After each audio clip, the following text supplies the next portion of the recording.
Alright guys, is it worth it to get the Switch OLED? In my opinion, absolutely, for a few reasons. Number one, way better screen quality, much better graphics. Number two, bigger screen. Number three, better battery life. And number four, it's got better sound. So if you're using this as a handheld, it is just hands down the best option to go out there.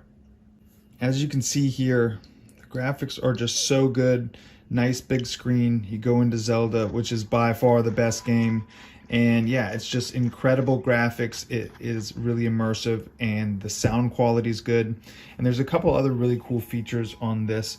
So it's got this really nice backing. And so you can place this if you're traveling like on a plane or a train or something like that. You can pull these off and you can play like this. Or you can pop them in right here. And you've got a controller on the go, and you can place this somewhere and you can just kind of play your game. So I think that's a really cool feature that they have, that's really easy and nice to use.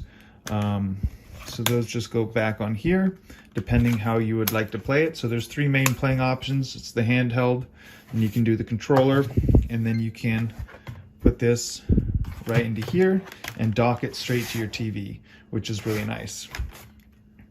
And so here's the back, here's the HDMI, and then the adapter for power, which comes like this.